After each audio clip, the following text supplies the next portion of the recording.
स्वागत करता हूं। आप सभी जानते हैं कि हम सभी एक विकट परिस्थितियों से गुजर रहे हैं, इसीलिए हम आप सबसे वेबिनार के माध्यम से बात कर रहे हैं। आप सभी जानते हैं कि हर व्यक्ति शिक्षा ग्रहण करता है, उसका मुख्य उद्देश्य संपूर्ण व्यक्तित्व का विकास करना होता है। और हम देखते हैं कि जितने भी देश विकसित देश हैं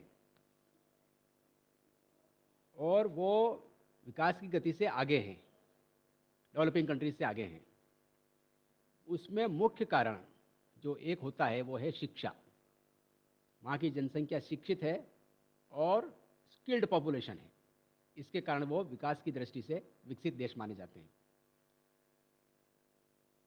आप जानते हैं कि सभी लोग पढ़ते हैं, आप भी पढ़ रहे हैं, और आजकल जो है पढ़ने की जो परिभाषा है वो भी थोड़ी वाइड हो चुकी है, और इस विशेष परिस्थितियों के कारण से हम जो है पढ़ने का तरीका, सीखने का तरीका भी वो बदलता जा रहा है।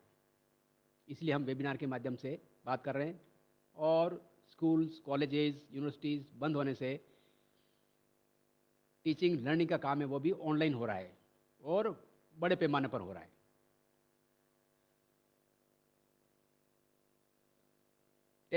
एजुकेशन 10th तक पढ़ते हैं स्टूडेंट्स, 12th करते हैं, फिर ग्रेजुएशन करते हैं। फिर ग्रेजुएशन के बाद में सोचना पड़ता है कि उनको किस स्ट्रीम में और जाना है। हर स्तर पर निर्णय लेना पड़ता है और हर निर्णय का दूरगामी परिणाम होता है हर एक के जीवन में।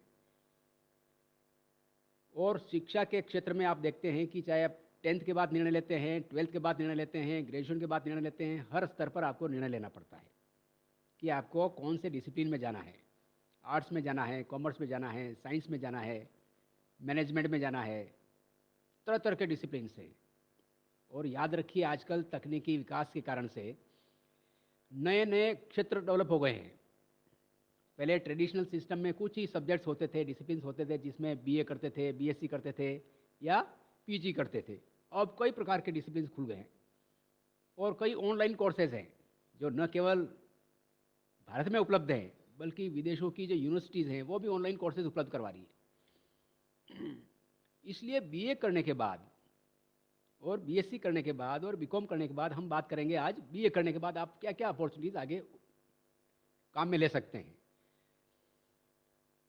जैसे आप बीए करते हैं तो बीए के बाद कई प्रकार की अपॉर्चुनिटीज़ होती है, और आप जानते हैं कि वर्तमान में रोजगार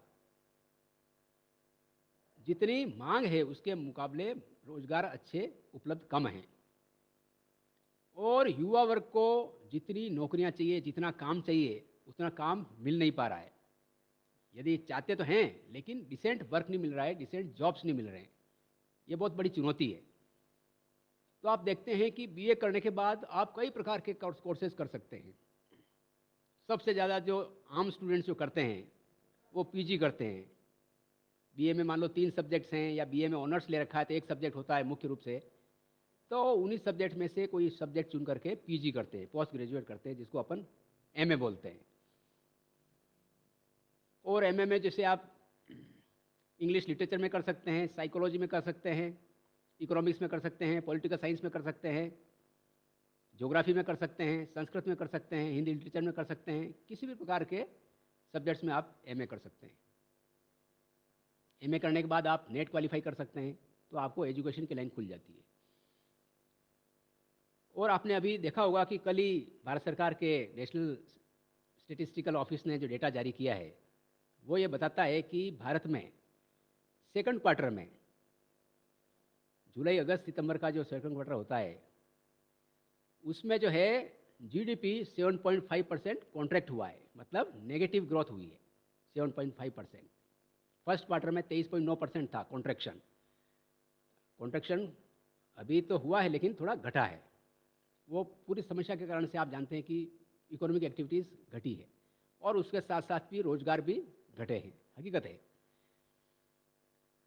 तो इन परिस्थितियों में देखो कैसे अच्छे कोर्सेज को चुना जाए और चुन करके उसमें कैसे स्थान प्राप्त किया जाए जिससे कि एम्प्लॉयबिलिटी बढ़े। सबसे बड़ी चुनौती है एम्प्लॉयबिलिटी की। जितने भी प्रोफेशनल कोर्सेज होते हैं, इंजीनियरिंग के हो गए, बाकी भी प्रोफेशनल कोर्सेज होते हैं, चाहे मेडिकल के ले लें आप, सब में एम्प्लॉयबिलिटी दूसरों में ज़्यादा है। एम्प्लॉयबिलिटी का मतलब आपकी पढ़ाई के बाद आपकी नौकरी प्राप्त करने की एबिलिटी कितनी है, वो एम्प्लॉयबिलिटी कहलाती है।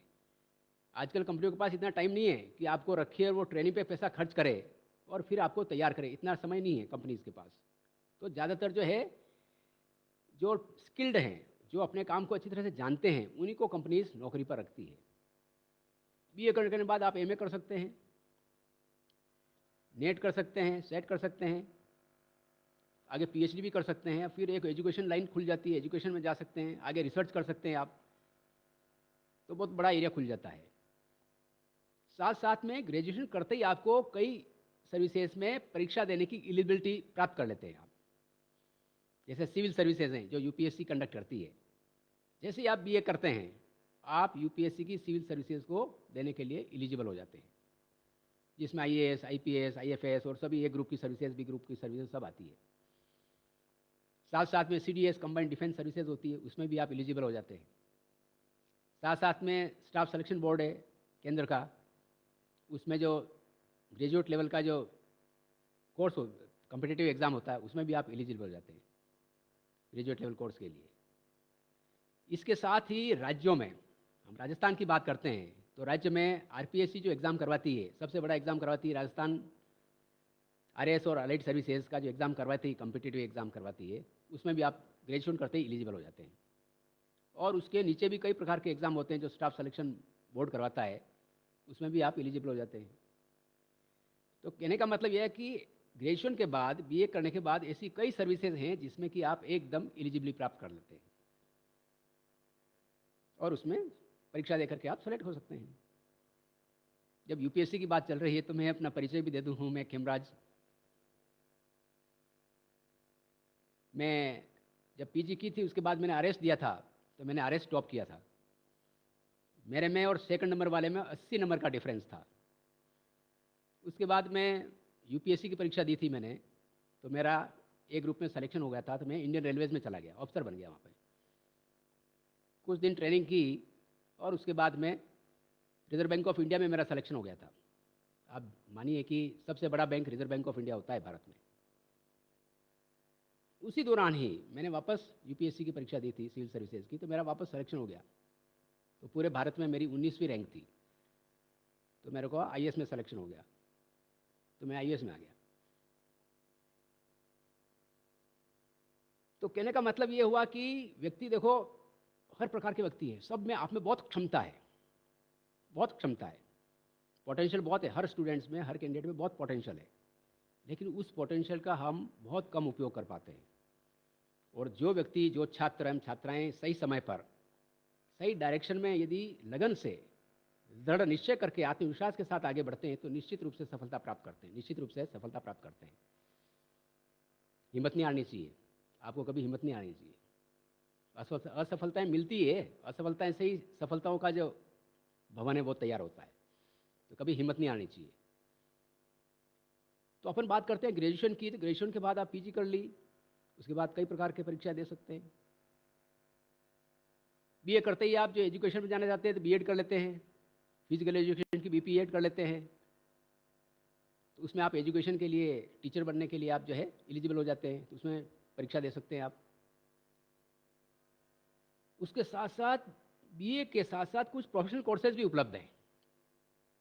बीए प्लस बीए करने के बाद आप एलएलबी कर सकते हैं, 3 साल का कोर्स होता है एलएलबी का, बीए एलएलबी कर सकते हैं आप। आप मानिए कि एलएलबी करते ही आपका एक नया फील्ड क्रिएट हो जाता है, बहुत बड़ा फील्ड क्रिएट हो जाता है, जिसमें कि आप एडवोकेट बन सकते हैं। एडवोकेट तो सामने तय व्यक्ति मानते हैं कि एडवोकेट बनता है एलएलबी के, लेकिन उसके साथ साथ कई प्रकार के फील्ड और तैयार हो जाते हैं। आप एडवोकेट बन सकते हैं, वो तो है ही है, साथ साथ में आप आरजेएस ऑफिसर बन सकते हैं। एक सीधी वकालत करते करते एडीजे की परीक्षा और होती है, एडिशनल डिस्ट्रिक्ट जज की परीक्षा होती है, उसमें अपियर हो सकते हैं, उसमें सेलेक्ट हो सकते हैं।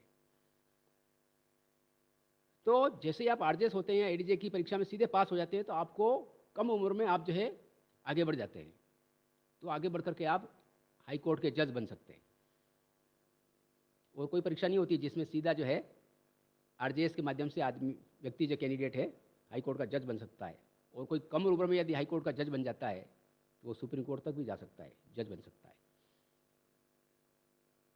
तो आप एडवोकेट बन सकते हैं, आरजेसी की परीक्षा दे सकते हैं। इसी प्रकार लॉ ऑफिसर की पोस्टें होती है हर कंपनीज में, कॉर्पोरेट ग्रुप्स में लॉ ऑफिसर लगते हैं, वो भी एलएलबी किए हुए होते हैं, वहाँ जा सकते हैं। बड़ी बड़ी लॉ फर्म्स होती है जो कि एडवाइस करती है, उसमें आप एडवाइस कर सकते हैं। आपने सुना होगा कई प्रकार के ट्रिब्यूनल्स हैं इंडिया में, इनकम टैक्स की ट्रिब्यूनल है, जीएसटी की ट्रिब्यूनल है, वैट की ट्रिब्यूनल है, कस्टम्स एंड एक्साइज की ट्रिब्यूनल है। इन सब में लिटिगेशन होता है तो इसमें भी एडवोकेट्स जाते हैं और अपना काम करते हैं। तो एलएलबी करने के बाद कई एरियाज हैं, कोई कॉर्पोरेट लॉ में स्पेशलाइजेशन कर लेता है, कोई क्रिमिनल लॉ में करता है, कोई सिविल लॉ में करता है, कोई आईपीआर में करता है, कोई एनजीटी एक्ट है उसके अंतर्गत स्पेशलाइजेशन करता है। मतलब आजकल कई एक्ट बन गए हैं, हर साल नए नए एक्ट बनते रहते हैं और उनके लिए प्रोफेशनल चाहिए जो उनको एक्ट को जानता हो पैरवी करने के लिए। जैसे जीएसटी है, तो गुड्स एंड सर्विस टैक्स लागू होने के बाद अब जो है कोई भी ग्रेजुएशन करने वाला व्यक्ति जिसने ग्रेजुएशन कर रखा है वह भी एक परीक्षा होती है, वो परीक्षा पास करके जीएसटी में कंसल्टेंट बन सकता है, उसको पैरवी करने के लिए तैयार हो सकता है। ये सिस्टम पहले नहीं था वेट में, पहले एडवोकेट्स और चार्टर्ड अकाउंटेंट है वो भी अपीयर होते थे खाली। अब ये ओपन हो गया, कोई भी ग्रेजुएट चाहे वो बीए का हो वो भी चाहता है तो जीएसटी की प्रैक्टिस कर सकता है, वो परीक्षा पास करके। एक नया एवेन्यू खुल गया है। तो अपन बात कर रहे थे कि लॉ यदि कोई कर लेता है बीए करने के बाद तो लीगल एडवाइजर बन सकता है, लॉ की ड्राफ्टिंग कर सकता है, लॉ की किताबें लिख सकता है, मतलब बहुत बड़ा एरिया खुल जाता है। और आप देखिए कि ह्यूमन रिसोर्स की एक ऐसी विशेषता होती है कि जैसे जैसे सीखते हैं, जैसे जैसे अनुभव होता है, उसके ह्यूमन रिसोर्स की वैल्यू बढ़ती है। आप देखते हैं बिल्डिंगें होती है, कारें होती है, मशीनरी होती है, वो जैसे जैसे समय गुजरता है उसकी वैल्यू घटती है। ह्यूमन रिसोर्स की वैल्यू घटती नहीं है, बढ़ती है। जैसे जैसे आपकी वकालत के अनुभव बढ़ेंगे वैसे वैसे आपका मूल्य बढ़ेगा मार्केट में और आपकी फीस बढ़ती रहेगी, ऑटोमेटिक बढ़ेगी, क्योंकि आप इतना अनुभव हो जाता है कि वो अनुभव सब व्यक्तियों को होता नहीं है। और ये आपकी रुचि पर है कि आप किस प्रकार से केसेस को लड़ते हैं, पैरवी करते हैं, तैयार करते हैं। हम पढ़ते हैं, सीखते क्या हैं? हम बोलना सीखते हैं, लिखना सीखते हैं, सुनना सीखते हैं, पढ़ना सीखते हैं। ये 4 फंक्शंस हम सीखते हैं पढ़ाई के दौरान। यकीन मानिए यदि इन चारों फंक्शंस में से कोई भी आप 2 या 3 फंक्शंस अच्छी तरह से सीख जाते हैं, आप कभी भी बेरोजगार नहीं रह सकते, कभी भी बेरोजगार नहीं रह सकते, चाहे आप बीए कर रखा हो। लेकिन साथ साथ आजकल तकनीकी बदल रही है, समय बदल रहा है, इसलिए केवल बीए के आधार पर जो है ज़्यादा रुपये वाली नौकरी मिलती नहीं है। एक सिंपल बीए करने के बाद एम्प्लॉयबिलिटी बहुत कम होती है, बहुत कम होती है। यदि जीवन में आपको आगे बढ़ना है तो आगे पढ़ाई कोई ना कोई करनी चाहिए। बीए करने के बाद तरह तरह के डिप्लोमा कोर्सेज होते हैं आजकल। डिजास्टर मैनेजमेंट डिप्लोमा होता है, पब्लिक पॉलिसी में डिप्लोमा होता है, पब्लिक हेल्थ में डिप्लोमा होता है, जो आर्ट्स वाले भी कर सकते हैं। ऐसी कई डिप्लोमा हैं जो कि आप आर्ट्स वाले, अर्बन प्लानिंग पे डिप्लोमा होता है, तो ये डेटा साइंस में डिप्लोमा होता है। तो अपन ये बात करते हैं कि आजकल वो समय नहीं रहा जिसमें कि आर्ट्स वाला केवल आर्ट्स के ही सब्जेक्ट को डिप्लोमा में पढ़ सकता था। नहीं, आजकल जो है कई प्रकार के कंप्यूटर से रिलेटेड जो हैं डिप्लोमा है वो बीए करने वाला भी आगे पीजी डिप्लोमा कर सकता है और जीवन में आगे बढ़ सकता है। वर्तमान में तकनीकी का उपयोग करना सीखना बहुत आवश्यक है। बिना तकनीकी के उपयोग किए हुए व्यक्ति आगे नहीं बढ़ सकता। और बीए करने के बाद जो बीए करने वाला व्यक्ति का एक ऐसा प्लस पॉइंट क्रिएट हो जाता है कि आजकल मल्टी डिसिप्लिनरी लर्निंग बहुत बढ़ रही है। मल्टी डिसिप्लिनरी लर्निंग का मतलब ये है कि व्यक्ति को जनरल पॉलिटी के बारे में, इकोनॉमी के बारे में, सोसाइटी के बारे में भी कुछ ज्ञान होना चाहिए, सही ज्ञान होना चाहिए, जिससे कि वो किसी भी क्षेत्र में काम कर रहा है तो उसको निर्णय लेने में आसानी रहती है और सही निर्णय लेने में आसानी रहती है। आप देखते हैं कि हर कंपनी, कॉरपोरेट, कोई भी संस्थान हो, उसका जो वातावरण है, इंटरनल वातावरण होता है और एक एक्सटर्नल वातावरण होता है, उसमें कई फैक्टर्स काम करते हैं। जैसे राज्य सरकारें हैं, भारत सरकार है, कई प्रकार की पॉलिसीज बनाती है, टैक्स स्ट्रक्चर को बदलती रहती है। तो उसके लिए चाहे आप टेक्निकल आदमी हैं, लेकिन उसके साथ साथ आपको इनके बारे में भी ध्यान रखना पड़ता है कि इन पॉलिसीज़ का कंपनीज़ पर क्या प्रभाव पड़ेगा, कैसे उनकी कंपनी आगे बढ़ेगी, कैसे उनका कंपटीशन कम होगा या बढ़ेगा। ये अच्छी तरह से एनालिसिस कौन कर सकता है? जिसने मल्टी डिसिप्लिनरी अप्रोच लर्निंग कर रखी हो।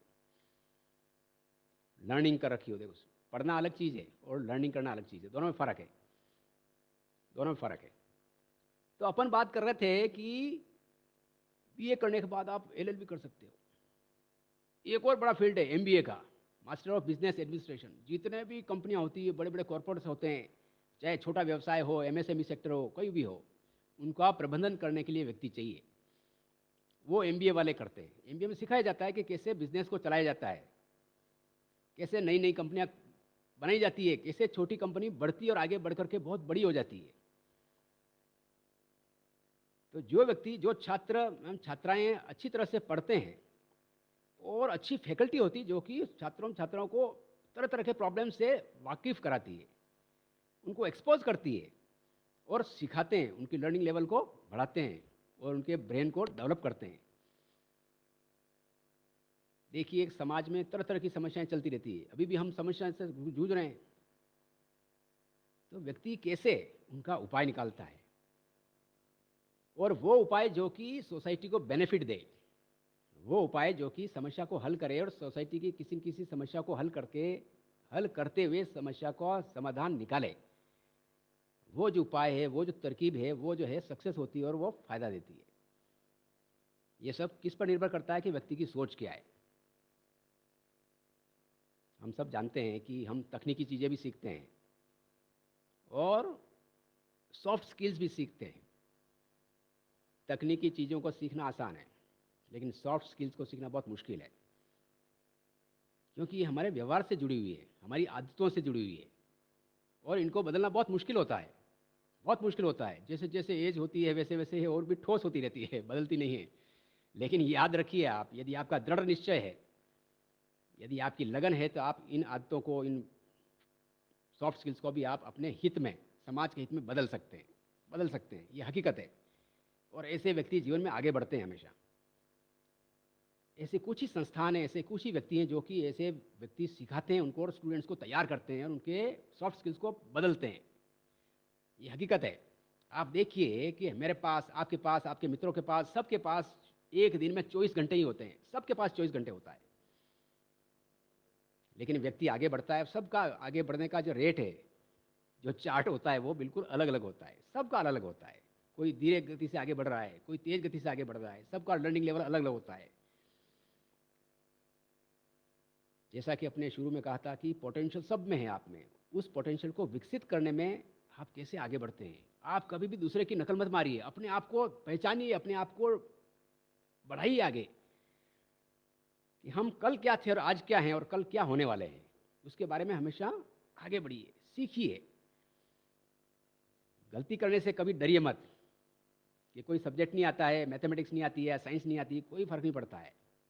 आजकल आर्ट्स में भी जो है साइंस के सब्जेक्ट पढ़ाए जाते हैं, आर्ट्स में भी साइंस के सब्जेक्ट पढ़ाए जाते हैं, चाहे आप ज्योग्राफी ले लें, चाहे आप इकोनॉमिक्स ले लें, मैथ्स में भी चलती है, मैथ्स भी चलती है। ये सब आपके ऊपर निर्भर करता है कि आप क्या सोचते हैं और कैसे आगे बढ़ना चाहते हैं।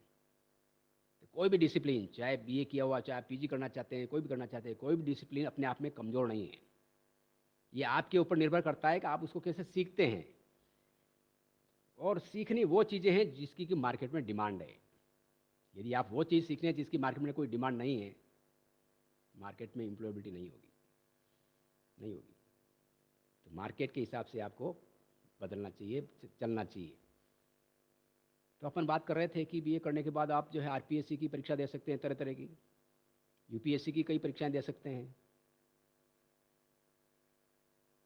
और उसके साथ साथ एमबीए करते हैं तो मैनेजमेंट का एक नया एरिया खुल जाता है, जिसमें कि आप नई कंपनी बना सकते हैं, फैमिली बिजनेस को बढ़ा सकते हैं, स्टार्टअप चला सकते हैं, स्थापित कर सकते हैं, उसको बढ़ा सकते हैं आगे। और कॉरपोरेशंस, कंपनीज, कॉरपोरेट ग्रुप्स में तो आप मैनेजर के रूप में काम कर ही सकते हैं। तो बड़ा एरिया डेवलप हो जाता है। उसके साथ साथ ही देखो, बैंक में भी प्रोबेशनरी ऑफिसर्स लगते हैं। जैसे भी ग्रेजुएट होते हैं आप, बैंक में प्रोबेशनरी ऑफिसर लगने के लिए आप एलिजिबल हो जाते हो, तो आप वहाँ पर भी आप कंपटीशन दे करके प्रोबेशनरी ऑफिसर बन सकते हैं। इंश्योरेंस कंपनी में जा सकते हैं आप। तो कहने का मतलब ये कि ग्रेजुएशन बीए करने के बाद आप कई प्रकार की सरकारी नौकरियों में परीक्षा देने के लिए आप एलिजिबल हो जाते हैं। अब ये आपके निर्भर करता है कि आप क्या लक्ष्य लेके निर्धारित करके आगे चलते हैं। याद रखिए, हमेशा याद रखिए कि हमेशा लक्ष्य जरूर निर्धारित करिए जीवन में। लक्ष्य निर्धारित करने से आपका जो एफर्ट है वो सही दिशा में होना चाहिए, और जब सही दिशा में सही टाइम पर आपका अच्छे गाइडेंस में आप प्रयत्न कर रहे हैं तो आपको सफलता प्राप्त करने में बहुत आसानी होगी, बहुत आसानी होगी।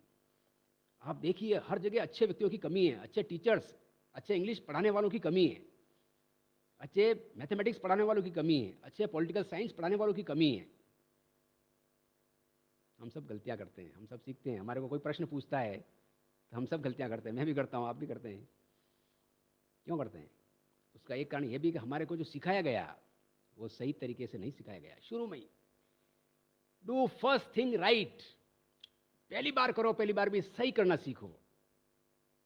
पहली बार सीखिए और पहली बार भी सही करना सीखिए। यदि आप बचपन से आप इस प्रकार से पढ़ते हैं तो देखिए आपकी फाउंडेशन ऐसी मजबूत हो जाती है कि वो फाउंडेशन आपको जो है बहुत मजबूत होगी और आगे बड़ा अच्छी बिल्डिंग तैयार करेगी सफलता का, क्योंकि आपने कई चीज़ों को सही तरीके से करना शुरू से सीखा है, शुरू से सीखा है। और वो बहुत महत्वपूर्ण है, बहुत महत्वपूर्ण है। और ऐसे सिखाने वाले भी कम मिलते हैं। ज़्यादातर जो इंस्टीट्यूशंस हैं वो बच्चों को पढ़ाती ज़्यादा है, सिखाती कम है। सिखाने पर जोर ज़्यादा होना चाहिए कि सीखना स्टूडेंट्स को है, कैंडिडेट्स को सीखना है और आगे बढ़ना है। जितना सीखेंगे उतना आगे बढ़ेंगे। और क्या सीखना है? सही चीज़ जिसकी मार्केट में डिमांड है। और जैसा कि आपने बात की, तकनीकी ज्ञान के साथ साथ सॉफ्ट स्किल्स को भी सीखना है। सॉफ्ट स्किल्स बहुत ज़रूरी है। टीम में काम करना, समस्याओं को समझना, क्रिटिकल थिंकिंग करना। आपने देखा होगा जब आंधी आती है, बहुत तेज आंधी आती है, जो पेड़ सीधे खड़े होते हैं वो क्या करते हैं? अपरूट हो जाते हैं, नीचे गिर जाते हैं। जब तेज हवा आती है, आंधी आती है, तो जो पेड़ झुकते नहीं हैं, वो क्या होते हैं? वो पेड़ गिर जाते हैं। लेकिन कई ज़्यादातर पेड़ ऐसे होते हैं जो हवा के साथ झुक जाते हैं। आंधी आई, झुक गए, आंधी खत्म हुई, वापस खड़े हो गए। इसको हम बोलते हैं अडेप्टेशन।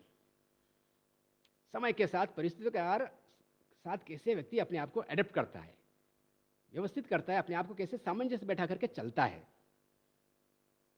ये सॉफ्ट स्किल है अपने आप में, लेकिन सीखना बहुत मुश्किल है। कहना बहुत आसान है, मैं भी बात कर रहा हूँ आपसे, लेकिन कहना आसान है, करना बहुत मुश्किल है। तो अपन बात कर रहे थे कि ऐसे कई प्रकार के कोर्सेज हैं। जैसे अपन ने एमबीए की बात की, इसी तरह से अपन ने सरकारी नौकरियों की बात की, रिसर्च की बात की, एजुकेशन लाइन की बात की। तो बीए करने के बाद आपके पास बहुत स्कोप खुल जाता है। और सबसे ज़्यादा जो स्टूडेंट्स हैं वर्तमान में पढ़ते हैं, बीए ज़्यादा करते हैं। उसके कारण ये है कि ज़्यादातर संस्थान है, जैसे भी कोई कॉलेज खुलता है तो सबसे पहले आर्ट्स का ही सब्जेक्ट खोलते हैं, बीए, क्योंकि ज़्यादातर इसमें कम से कम लेबोरेटरीज की आवश्यकता पड़ती है, फैकल्टी भी आसानी से मिल जाती है। लेकिन याद रखिए, अच्छे संस्थानों की कमी है हर राज्य में। हमारी जनसंख्या को देखते हुए, हमारी यंग पॉपुलेशन को देखते हुए अच्छे संस्थानों की कमी है। जब देखिए, उसी कारण से जब बच्चे एडमिशन्स के लिए तरह तरह के प्रयास कर रहे हैं, कोचिंग कर रहे हैं, एक साल और रिपीट कर रहे हैं ताकि अच्छे संस्थानों में प्रवेश मिल सके। इसका एक महत्वपूर्ण कारण यह भी है कि हमारे यहाँ अच्छे संस्थानों की कमी है। अच्छे संस्थान जितने ज़्यादा होंगे, वैरायटी के होंगे, उतने ही स्टूडेंट्स को ज़्यादा सहूलियत होगी। ऐसी बात नहीं कि स्टूडेंट्स में कोई प्रतिभा नहीं है, नहीं, प्रतिभा बहुत है। रूरल एरियाज़ में, पुअर फैमिलीज़ में कई स्टूडेंट होते हैं, प्रतिभाएं बहुत होती है, लेकिन उनको अपॉर्चुनिटी नहीं मिलती है। तो सही अपॉर्चुनिटी मिलती है तो उनको सही रूप से वो जीवन में आगे नहीं बढ़ पाते हैं, वो उससे महरूम हो जाते हैं। हकीकत है, ऐसे कई हैं। तो मेरे कहने का मतलब ये कि आप बीए करने के बाद इतने स्कोप खुल जाते हैं कि उसकी कोई कल्पना नहीं की जा सकती है। लेकिन उसके लिए आपको सोच उसी हिसाब से होना चाहिए। आप जैसे जितने छोटे स्थान पर रहेंगे, छोटे व्यक्तियों से मिलेंगे, छोटी से सोच वाले व्यक्तियों से मिलेंगे, तो आपको बहुत कम दायरा दिखेगा। अरे बीए करने के बाद क्या कर सकते हैं, बहुत कम स्कोप है। नहीं, बहुत स्कोप है। ये आप जैसे जैसे बड़े व्यक्तियों के संपर्क में आते हैं, अच्छे टीचर्स के गाइड के संपर्क में आते हैं, वो आपको एक्सपोज करते हैं कि आप कैसे विभिन्न एरियाज में जा सकते हो। मैं आपको बता देता हूँ कि ये जो हाई कोर्ट और सुप्रीम कोर्ट में अच्छे अच्छे एडवोकेट्स होते हैं, वो एक एक पैरवी के लाखों रुपए वसूल करते हैं, एक एक पैरवी, कोई आधा घंटा की चलती है, कोई 10 मिनट की पैरवी चलती है सुप्रीम कोर्ट में, 10 मिनट की, उसके लाखों रुपए वसूल करते हैं। वह भी इंसान ही है, LLB करके ही वो वकालत करते हैं। आप भी ऐसे ही हो, हम भी वैसे ही हैं, तो क्यों नहीं आप बन सकते हो? बिल्कुल बन सकते हो। इसके लिए क्या चाहिए? आपकी सोच बदलनी चाहिए। आपको कभी भी छोटी छोटी सोच नहीं लेकर चलनी है, सोच हमेशा बड़ी रखो, और बड़ी सोच लेकर के उसके अनुसार से प्रयत्न करते रहो। कभी भी हिम्मत मत हारो, कभी भी हिम्मत ना हारो।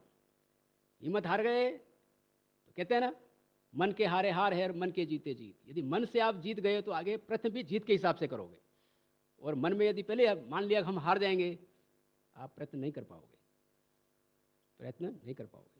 इसलिए हमेशा प्रयत्न करो और प्रकृति के हिसाब से चलो। प्रकृति ये कहती है आप जब सूर्योदय होता है तो उसके अनुसार उठो।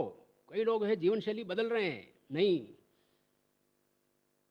अभी जो कोविड-19 चल रहा है तो देखो आप, कई लोग हेल्दी फूड खा रहे हैं, बहुत प्रचलन हो रहा है, बढ़ रहा है। उसका कारण क्या है? आप जंक फूड खाओगे तो बीमार होगे, निश्चित रूप से बीमार होगे, स्वस्थ नहीं रहोगे।